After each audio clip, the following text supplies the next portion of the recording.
ገዳም ከሀገራችን ዋና ከተማ አዲስ አበባ በደጀን ሞጣ መስመር በ294 ኪሎ ሜትር ከአማራ ብሔራዊ ክልላዊ መንግስት ዋና ከተማ ባህር ዳር በ212 ኪሎ ሜትር ከምስራቅ ጎጃም መስተዳድር ዞን ዋና ከተማ ደብረ ማርቆስ በ125 ኪሎ ሜትር ከነማይ ወረዳ ዋና ከተማ ቢቸና በ29 ኪሎ ሜትር ወደ ውስጥ ገባ ብለው የተንጣለለውን ሜዳማ መሰሉን አካባቢ አልፈው ዳገታማ ቦታ ላይ ሆነው ወደ ምስራቅ ቁልቁል ሲመለከቱ ይህንን ጥንታዊና ታሪካዊ ገዳም ያገኛሉ።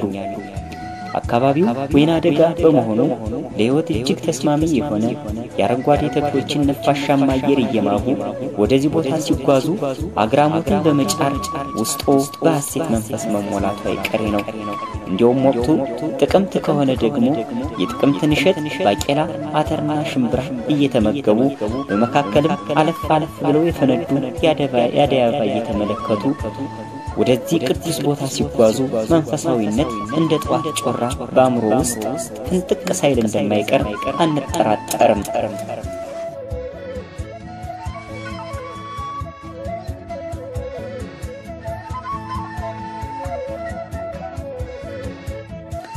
ዲማ ከበፊት ጀምሮ ገበሬዎቹ ከተማ የሚሏት ቦታ ናት። ለዚህ ምክንያታቸው ደግሞ በመንደሯ መሃል የቆየ በሳምንት 2 ቀን የሚውል አንድ ሞቅ ደመቅ ያለ የገበያ ስፍራ ስላላት ነው። ገበያው ከአንድ የእግር ኳስ ሜዳ ስፋት የማይበልጥ ሲሆን የአካባቢው ማህበረሰብ ሐሙስና ቅዳሜ የተገናኘ እህልና ሸቀጥ ዘርግቶ ይገበያይበታል። ዘመድ ከዘመዱ አህያ ካመዱ እንደሚባለውም ዘመድ በዚሁ ገበያ ይገናኛል፣ ይጠያየቃል። በዲማ ነጋዴውና ገበሬው የተለየ አይደለም። ጠላም ሆነ ሻይ፣ ቡናም ሆነ ሳሙና አሊያም ባቄላም ሆነ አተር የሚነግዱት ራሳቸው ገበሬዎቹ ናቸው። በከተማው አልፎ አልፎ ከቆሙ ቤቶች በስተቀር ሌላ ነገር አይታይም ነበር። አሁን ከተማዋ መስፋት ጋር ተያይዞ የሸቀጣ ሸቀጥ ሱቆችም ሆነ ምግብ ቤቶች እየተበራከቱ መጥተዋል። በዲማ የቆዩትን መንደሮች አቀማምጥና የቤቶችን አሰራር ሲመለከቱ ድንገት የክቡር ዶክተር ሐዲስ ዓለማየሁ የፍቅር እስከ መቃብር መጽሐፋቸው የሰፈሩ የፊታውራሪ መሸሻ እልፍኝ አዳራሽ እስከ በዛብህና የሌሎች ተማሪዎቹ የሳር ክዳን ጎጆ ቤቶች በአእምሯችን ድቅን ይላሉ። ዛሬ ግን እንደነዚህ ያሉ ቤቶችን በብዛት ማግኘት አይቻልም። የሳር ክዳን በቆርቆሮ ክዳን ተለውጧልና። ስለ አካባቢው ይህን ያህል ካል ወደ ዋናው የታሪክ ገዳም እናምራ። ከትንሿ የገጠር ከተማ በስተደቡብ ከደልዳላ ስፍራ ከድንጋይና ጭቃ በተሰራ ግን በአረንጓዴ ዕፅዋት መሃል ጉብ ብሎ ይገኛል ዲማ ቅዱስ ጊዮርጊስ ገዳም። ግንቡ ከ2 ሜትር በላይ ከፍታ ወደ 2 ሜትር የሚጠጋው ውፍረት አለው። በዙሪያው ያዘመሙ ወይም የደከሙ እጅግ በጣም ረጃጅም ጣሪያ ያላቸው ቤቶች ከበውታል። እነዚህ የመነኮሳትና የተማሪዎች መጠለያ መሆናቸው ነው። እነዚህ ቤቶችና ግንቡ በርቀት ጎልቶ ይታያል እንጂ ወደ ገዳሙ በተጠጋን ቁጥር የቆሎ ተማሪዎቹ ጫጫታ፣ የካህናት ዝማሬ፣ የመነኮሳት ትርምስ ተዳምሮ የገዳሙን ውበት የበለጠ ያወለዋል። የገዳሙ መጠሪያ ስም ደብረ ዲማ የነበረ ሲሆን ከጊዜ ቆይታ በኋላ ወደ ዲማነት ተለውጧል። የደብረ ዲማ ጥሬ ትርጓሜ አባቶች እንደሚሉት መሃል ራስ ወይም ጭንቅላት ማለት ነው። ዲማ የሚለው ቃል ለምንና እንዴት እንደመጣ ሲናገሩ የመጀመሪያው የኢትዮጵያ አርበኞች ማህበር የተቋቋመበት ታሪካዊ ቦታ በመሆኑ ዲማ ማለት በአርበኞች ቋንቋ ቀየ ማለት እንደሆነ የሃይማኖት አባቶች ያስረዳሉ። ዲማ የሚለውን ቃል በሌላ በኩልም ከዚህ በተለየ መልኩ ይገልጹታል። ዲማ የሚለው ቃል ለአካባቢው መጠሪያ ሊሰጠው የቻለበት ምክንያት አካባቢው ዲማ የሚባል ቀይ ዛፍ ይበቅል ስለነበረ አካባቢው ወይም ቀየው በዚህ ዛፍ ስም ዲማ ተብሎ መጠራት እንደጀመረም የሚናገሩ አሉ። ገዳሙ የተመሰረተው በአፄ አምደ ጽዮን ዘመነ መንግስት በ1297 ዓመተ ምህረት ነው። የገዳሙ መስራችም አባ በኪሞስ ሲባሉ ነበር። እኚህ አባት የአቡነ ተክለ ሃይማኖት የልጅ ልጅ የሆኑት የአቡነ ፊልጶስ ልጅ ናቸው። እዚህ ላይ መገንዘብ ያለብን ልጅ የልጅ ልጅ የተባለው በስጋ መወለድ ሳይሆን በትምህርትና በእምነት ብቃታቸው የተተኩ መሆናቸውን ለማሳወቅ እንደሆነ መረዳት ይኖርብናል። አባ በኪሞስ ወደዚህ ቦታ የመጡት ከግሸን ሲሆን አባ ፊሊጶስ የኔ ቦታ ቤጌ ምድር ያንተ ቦታ ጎጃም አዲስ ሐዋርያን ለጎጃም ብለው የእጃቸውን መስቀል አድርገው ላኳቸው። አባ በኪሞስ ወደዚህ ቦታ ሲመጡ ሱባኤ ይዘው የአባታቸውን መስቀል በቅዱስ ጴጥሮስ እጅ የተባረከች የተቀደሰች ቅዱስ ጊዮርጊስ በሕይወተ ሥጋ ደምርኒ ምስለ ፈሲኪ እያሉ ሲጸልዩባት የነበረች በጻድቁ በአቡነ ተክለ ሃይማኖት እጅ ከኢየሩሳሌም የመጣች ታቦተ ማርያምን ይዘው መነኩሳትን አስከትለው እንደመጡ ይነገራል። እንደመጡ አንድ ትልቅ ዋሻ አገኙ። ዋሻው እጅግ ከፍተኛ በሆነ ገደላማ ስፍራ ውስጥ ይገኛል። ይህ ዋሻ መነሻው እንጂ መድረሻው የማይታወቅ ሲሆን በውስጡ እጅግ አለታማ ቋጥኝና የተንጣለለ ባህር አለ። ወደዚህ ዋሻ ሲገቡ ጧፍ እያበሩ ካልሆነ በስተቀር ውስጡ እጅግ በጣም ጨለማ ከመሆኑ የተነሳ አይታይም። ዋሻው ተጽፎ የማያልቅ ብዙ ታሪክ ስላለው ለሌላ ጊዜ ስለምንገናኝ ለጊዜው አልፈዋለሁ።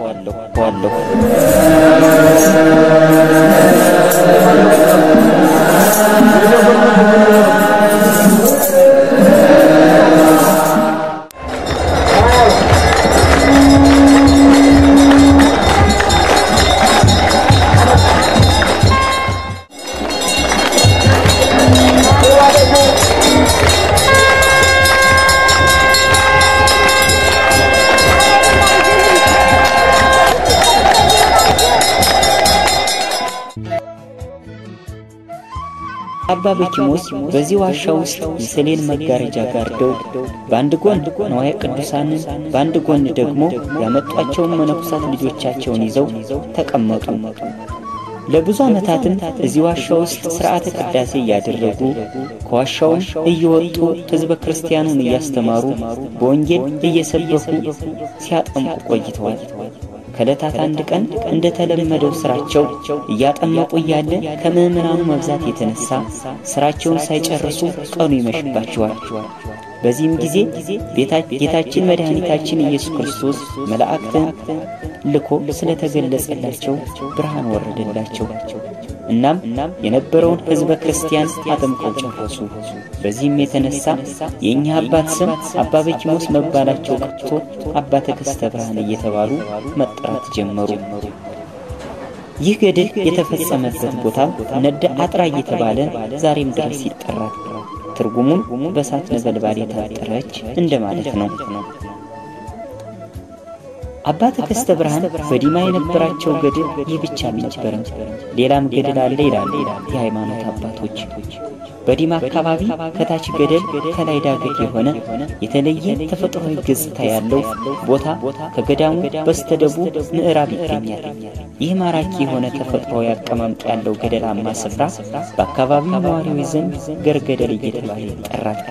ይህ ስያሜ የተሰጠው በዚሁ የገዳሙ አባት በአባ ተክስተ ብርሃን ሲሆን ትርጉሙም ገር ማለት ቀና ምቹ ማለት ሲሆን በአንድ ላይ ገርገደል ማለት ምቹ ገደል ማለት እንደሆነ አባቶች ያስረዳሉ። አባ ተክስተ ብርሃን ወደዚህ ቦታ ከመምጣታቸው በፊት ረጅም ዓመታት ያስቆጠረች የዳገቱን አፋፍ ወንበር አድርጋ የተቀመጠች እመሙላት የምትባል ዛር ነበረች ይላሉ። እናም ይህች ዛር ወላድ በሥርዓት ወቅት የሴቶችን ማህፀን በመዝጋት የአካባቢውን ማህበረሰብ በባዕድ አምልኮት እያስመለከች ማርና ቅቤ እንደሚገበርላት የገዳሙ መነኩሳት ይናገራሉ። በኋላ እኛ አባት ወደዚህ ቦታ ከመጡ ጀምሮ ይህችን ዛር ወላድ በጾለታቸው ከቦታው ሊሰዷት እንደቻሉ በዲማ ገዳም የሚገኘው ገድላቸው ያስረዳል። በመጨረሻም አባ ተክስተ ብርሃን የዲማን አካባቢ ሕዝበ ክርስቲያን ሙሉ በሙሉ ካስተማሩና ከሰበኩ በኋላ ሐዋርያዊ ተልኳቸውን ለማስፋት ዲማን ለቀው ወደ ሌላው የጎጃም አካባቢ የተዘዋወሩ በወንጌል እየሰበኩ እያስተማሩ ሕዝበ ክርስቲያኑን ሲያገለግሉና ቤተክርስቲያንን ሲያሳንጹ ቆይተዋል። በጎጃም ውስጥ ካሳነጿቸው ቤተክርስቲያናት ውስጥም ትልቁና የመጀመሪያው ዲማ ጊዮርጊስ ሲሆን ከዚህ በተጨማሪም ጮሎሚት ማርያም በይልማና ዲንሳ ወይም ባዴት የዘራቡ ቤተክርስቲያን በሞጣ የቅዱስ ሚካኤል ቤተክርስቲያን ከብዙዎቹ ጥቂቶቹ እንደሆኑ የሃይማኖት አባቶች ይናገራሉ።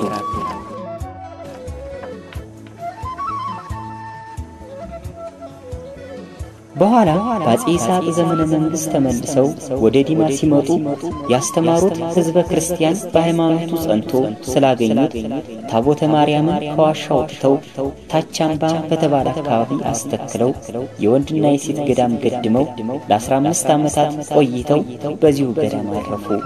ዲማም ከዚያ ወዲህ ስፋትና ክብር ተጨምሮለት መኖር እንደጀመረ የታሪክ ድርሳናት ያስረዳሉ።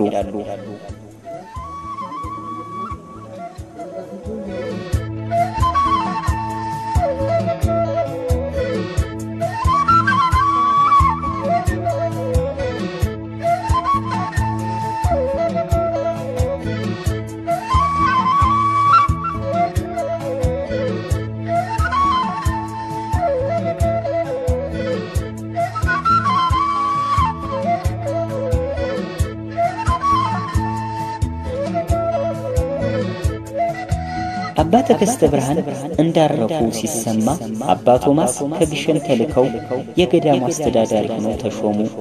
በወቅቱ አፄ ዳዊት የክርስቶስን መስቀል ከግብጽ ሊያመጡ እንደሄዱ ታቦተ ጊዮርጊስን ይዘው ሲመጡ ወደ ሀገራቸው ሳይመለሱ ከመንገድ እንደሞቱ ከአባቶች ያገኘነው መረጃ ያስረዳል።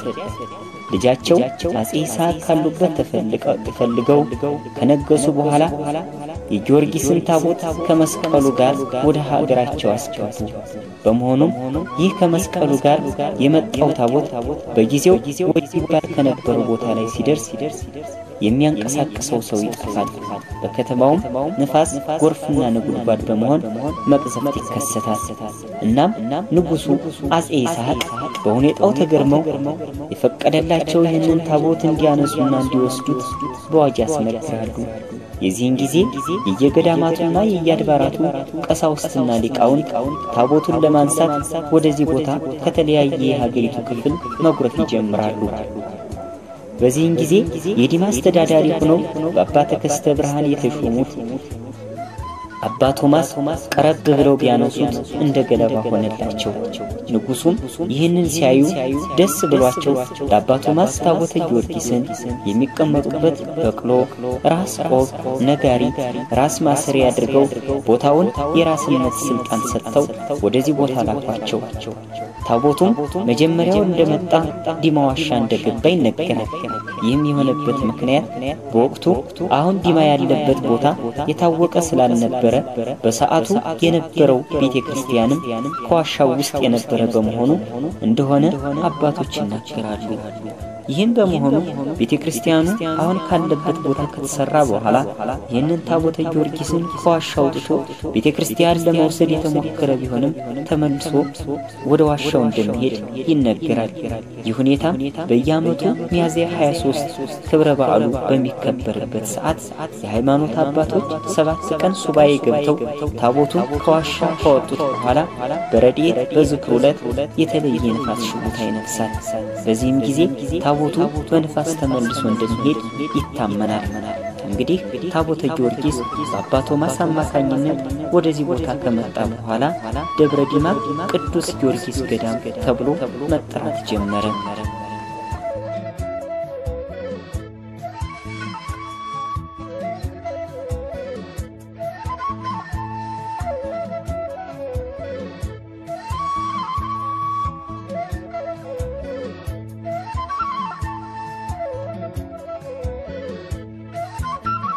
አባ ተከስተ ብርሃን ጀምሮ አባ ቶማስ፣ ስቡ አምላክ፣ ሰረቀ ብርሃንና ማቴዎስ የዲማ ገዳም አስተዳዳሪዎች ከግሸና እየተላኩ እየመጡ ዲማ ሲያስተዳድሩ ቆይተዋል።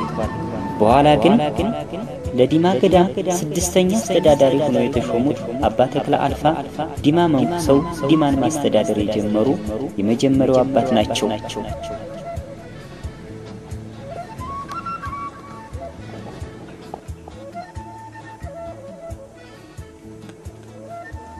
አባ ተክለ አልፋ የትውልድ ሀገራቸው ሸዋ ኢፋት ሲሆኑ ቤተሰቦቻቸው ወደ ጎጃም መጥተው በደብረ ገነት ኤልያስ ጎፍጭማ በሚባል አካባቢ ይኖሩ ነበር። አባ ተክለ አልፋም በዚሁ አካባቢ እንደ ሌሎች የቆሎ ተማሪዎች እርሳቸው ቤተክርስቲያንን ተጠግተው ብሉያትን አጥንተው ካጠናቀቁ በኋላ ለአቅመ አዳም ሲደርሱ ቤተሰቦቻቸው አንድ ባለጸጋ ቤት ለማስገባት ፈልገው እሳቸውም እንደ አካባቢው ባህልና ወግ መሰረት የጋብቻ ቀናቸውን ይጠባበቃሉ። ከዚያም አንድ ቀን መድኃኒታችን ኢየሱስ ክርስቶስ ተገልጦላቸው በጠባቂ መልአካቸው አማካኝነት ሌሊት ከተኙበት ቀስቅሶ አንተ በዚህ ዓለም ልትኖር አይገባህምና ያንተ ቦታ ሌላ ነው አላቸው። እሳቸውም ከዚያን ጊዜ ጀምሮ ዓለም ለምኔ ብለው ወደ ዲማ ገዳም እንደመጡ የሃይማኖት አባቶች ይናገራሉ። በወቅቱ የግራኝ አህመድ ወረራ ስለተነሳ አቡነ ተክለ አልፋ ታቦቱንና መነኩሳቱን ይዘው ተሰደዱ። የግራኝ የወረራ ዘመን አልፎ ከስደት ሲመለሱ መነኩሳት በፈቃዳቸው ስደት አማቆናልና አንድነት ወይም ገዳምነት ይቅርልን ሲሉ ለመናቸው። አባ ተክለ አልፋ የመነኩሳቱን ልመና ተቀብለው አንድነቱን አስቀርተው ላስተዳድሩም ሥርዓትና ደንብ በማውጣት ማስተዳደር ጀመሩ። በገዳምነት ተዳደር የነበረውን ርዕስ ለማህበር ቤት ማለትም ከሰባት አንዲች አስቀርተው ቀሪውን ለገዳሙ መነኩሳትና በስደት ጊዜ ለረዷቸው በርስተኝነት ሰጡ። ባስተዳድሩም በኩል ማህበረሰቡን በአራት መድበውታል። ይኸውም የሹምሽር ቤት፣ የቄስ ቤት፣ የመሪ ቤትና የጨዋ ቤት ናቸው። የሹምሽር ቤት የሚባለው በደብረነት ማዕረግ በቅኔ ማህሌት እያገለገሉ ስለ ሀገር ጉዳይ ሲወጡ ሲወርዱ የቆይተው በባለውል ተመርጠው የተለያየ ሹመት የተሰጣቸው ናቸው። ይህ የተሻሩትንና የተሾሙትንም ያጠቃልላል። የቄስ ቤት ማለት ትምህርታቸውን እየተከታተሉ ከቤተ መቅደስ በድቁና በቅኔ ማህሌት ሥርዓተ ንስሐ እየቆሙ ከበሮ በመምታት መቆሚያና ጽናጽል በማቀበል ሲያገለግሉ አድገው አካለ መጠን ሲደርሱ ሚስት ሳያገቡ መንኩሰው በቤተ መቅደስ በቅዳሴ የሚያገለግሉ ናቸው። የመሪ ቤት የሚባሉት ደግሞ ከላይ የተጠቀሱት አድገው ምንኩስናን አንፈልግም ብለው ሚስት አግብተው ቤት ሰርተው በቅኔ ማህሌት እያገለገሉ በሀገር ጉዳይ ሲወጡ ሲወርዱ የሚኖሩ መዘምራን ናቸው። ሌላው የጨዋ ቤት የሚባሉት መቼም ዲማ ውስጥ የተወለደ ልጅ ሁሉ በአራት ዓመቱ እንደ ደንብ ሆኖ ከተማሪ ቤት ሳይገባ አይቀርም። የጨዋ ቤት የሚባለው በዚሁ መሰረት ትምህርት ቤት ገብቶ ትምህርት እድሉ ሳይሆን ይቀርና ትምህርቱን አቋርጦ በእርሻና በንግድ የሚተዳደሩ ናቸው።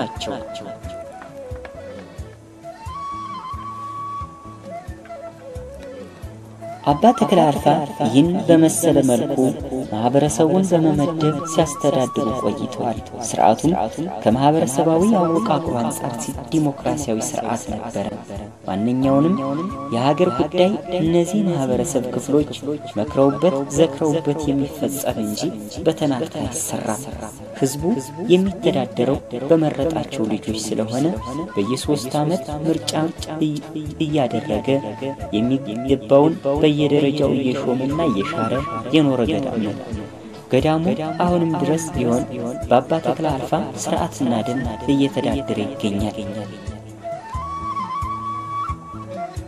ሌላው በዲማ ቅዱስ ጊዮርጊስ ገዳም የአብነት ትምህርት ምን እንደሚመስል ከጽሑፍ ባገኘነው መረጃና የሃይማኖት አባቶች የሰጡንን ሐሳብ ሙሉ በሙሉ መግለጽ ባንችልም የተወሰነውን ለእናንተ እናካፍላችሁ።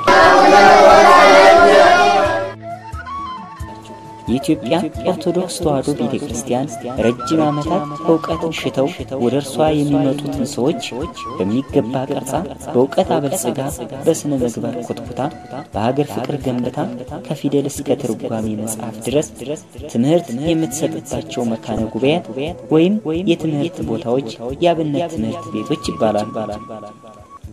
በእነዚህ ትምህርት ቤቶች የሚማሩ ተማሪዎች ደግሞ ያብነት ተማሪዎች ወይም በተለምዶ ቁራሽ ለምነው ቆሎ ቆጥመው እንደሚያድሩ ለመግለጽ የቆሎ ተማሪዎች እየተባሉ ይጠራሉ። በዚህ ረገድ ቤተክርስቲያን ዘመናዊ ትምህርት ባልተስፋፋበት ወቅት ብቸኛ የእውቀት መገቢያ የቅኔ፣ የዜማ፣ ያቋቋም፣ የመጽሐፍ፣ የትርጓሜና የሥነ መለኮት መማሪያ ማዕከል በመሆን አገልግላለች። አሁንም እያገለገለች ትገኛለች። ታላቁ ዲማ ጊዮርጊስም በዚህ ማዕከልነት ካገለገሉ በጎጃም ከሚገኙ ዋነኛ የቅኔ መፍለቂያ ከሀገሪቱ ጫፍ እስከ ጫፍ የሚመጡ ያብነት ተማሪዎች መጉረፊያ የሆኑት ዛሬም ድረስ ስምና ዝናቸው በተለያዩ ምሁራን የተነገረላቸው ዋሸራ፣ ሞጣ ጊዮርጊስ፣ ደብረ ገነት ኤልያስ፣ መርጦ ለማርያም አንዱ በመሆን አያሌ ምሁራን በማፍራት ለረጅም ዓመታት እንደ አንድ ከፍተኛ የትምህርት ተቋም በመሆን አገልግለዋል።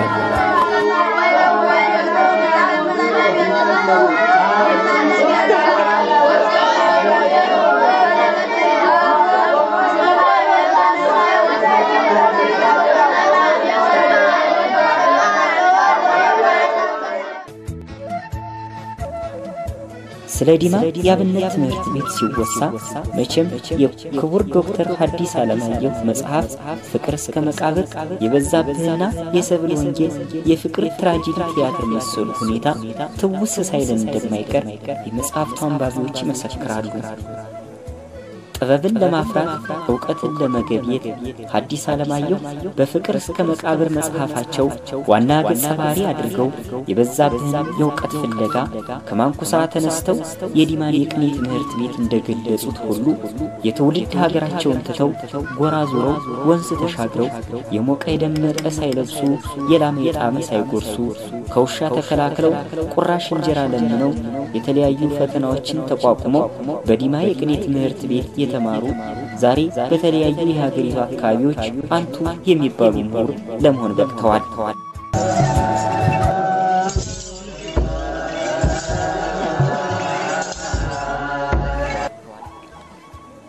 በዲማ ያብነት ትምህርት ቤት ውስጥ 7 የትምህርት ክፍሎች ይሰጣሉ። እነሱም የንባብ ቤት፣ የዜማ ቤት፣ የቅዳሴ ቤት፣ ያቋቋም ቤት፣ የትርጓሜ ቤት፣ የወንዶች ቅኔ ቤትና የሴቶች ቅኔ ቤት ናቸው። አሁንም በዚህ ገዳም በየትምህርት ክፍሎች ተማሪዎችን የሚያስተምሩ ሊቃውንት አንድ ሴት መምህር ጨምሮ 7 መምህራኖች በገዳሙ ውስጥ ይገኛሉ።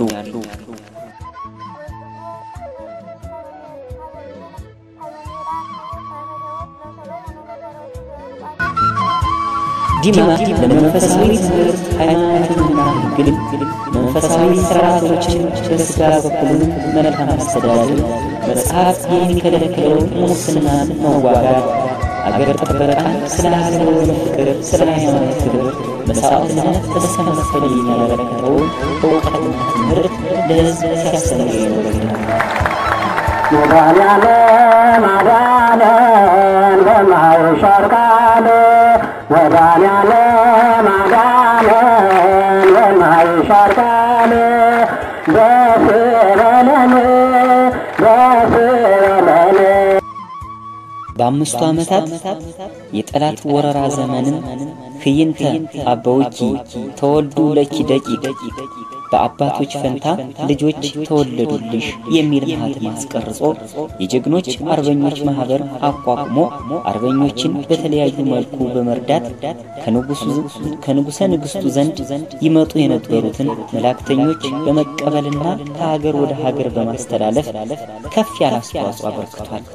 ጠላትን ይህንን እንቅስቃሴ በማወቁ ያደረሰበት ስቃይ አሰቃቂ ነበር። ጠላት በቆየበት ዓመታት ሁሉ የከባድ መሳሪያዎች የተኩስ ኢላማ ከማድረጉም በላይ በተለይም ለ45 ቀናት በየቀኑ 6 እና 7 አውሮፕላኖች እየተመላለሱ በቦምብ ደብድበውታል። ቤተክርስቲያኑ ከቦምብና ከፈንጂ ውረጅብኝ ተርፎ የአርበኞች መጠጊያ ሆኖ በታምራት ሲድን አገሩ በሰማይና በምድር በተደረገበት ወረራ ብዙ ሕዝብ አልቋል። ቤቱ ተቃጥሏል፣ ንብረቱ ተመዝብሯል። ስለሆነም ይህ ጥንታዊና ታሪካዊ ገዳም በውስጡ ውድና ብርቅዬ የሆኑ የተለያዩ ቅርሶች፣ ሀብቶች ክምችት ይገኙበታል።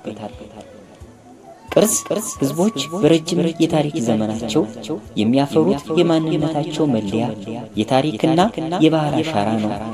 ሀገራችን በዓለም የረጅም ዘመን አኩሪ ታሪክ ካላቸው ሀገሮች አንዷ በመሆኗ መተኪያ የማይገኝላቸው ብርቅዬና ድንቅ የሆኑ ሃይማኖታዊ ታሪካዊና ባህላዊ ቅርሶች አሏት። እነዚህ ቅርሶች ከሚገኙባቸው ገዳማትና አድባራት መካከል የደብረ ዲማ ቅዱስ ጊዮርጊስ ቤተክርስቲያን አንዱ ነው። ገዳሙ ቁጥራቸው በርከት ያሉና መጠናቸው የተለያየ ቁሳዊና መንፈሳዊ ቅርሶች ይገኛሉ። ጥቂቶቹን ለመጥቀስ ያህል ያጼ ዮሐንስ አራተኛ የወርቅ ዘውድ፣ የወርቅ መስቀል፣ ያጼ ይስሐቅ የወርቅ ጫማ፣ የባብ ቅርጽ ያለው የወርቅ ዘንግ፣ አርባዕቱ ወንጌልና ገድለ ጊዮርጊስ፣ በስዕል የተንቆጠቆጡ የብራና መጽሐፍ፣ የንጉሥ ተክለ ሃይማኖት ጦር፣ የራስ መኮንን ካባና ሌሎች ምስጢራዊ ቅርሶች ይገኙበታል። በአሁኑ ወቅትም እነዚህ ቅርሶች ምንም እንኳን በጥሩ ይዞታ ላይ ቢሆኑም ከቦታ ችግር የተነሳ የቅርሶች ደህንነት ለወደፊቱ አስቸጋሪ እንደሚሆን አባቶች ይናገራሉ። ይህን አጋጣሚ ተጠቅመውም ቤተክርስቲያኑ ጥንታዊና ታሪካዊ ከመሆኑ አንፃር እጅግ በጣም ብዛት ያለው የቅርስ ክምችት ስላለውና አባቶችን ይህንን ቅርስ ጠብቀውና ተንከባክበው እንዳስረከቡን ሁሉ እኛም የተሰጠንን አደራ ለተተኪው ትውልድ ይዘታቸውና ውበታቸው ሳይጠፋ ለማስረከብ እንዲሁም ከቱሪዝም ዘርፍ ተጠቃሚ ለመሆን ያመች ዘንድ የአካባቢው ተወላጅ ተማሪው፣ ገበሬው፣ ነጋዴው፣ የመንግስት ሰራተኛው ይህንን ችግር ከግምት ውስጥ አስገብቶ የቅርስ መዘክር ወይም ሙዚየም እንዲገነባ ጥሪያቸውን ያስተላልፋሉ። በጣም ነው ዘመኑ የሚያሰራና እዚያ ውስጥ ስለኖረ እዚህም በጨለማ ቢኖርም በዚህ ይሰራበት የነበረው ይሄ እጅ ምናምን ወዝ የነካው ያ ነው ትንሽ ወዝ እንትን ምን እንጂ ምንም እንዲው ቀድሞ ያልተነካከው መጽሐፍ ምናምን የለም። ጨለማ ውስጥ ይሆናል ኑሮ ወዲያው ስለሆነ እና ሁሉንም ግን ቦታ ቢገኝለት ለሚመጣ ለጎብኝም ያሰጋንም ነበር።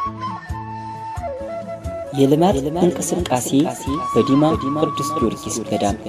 የዲማ ቅዱስ ጊዮርጊስ ገዳም ከተቆረቆረ እጅግ በጣም ረጅም ጊዜ ያስቆጠረ ጥንታዊ ገዳም ነው።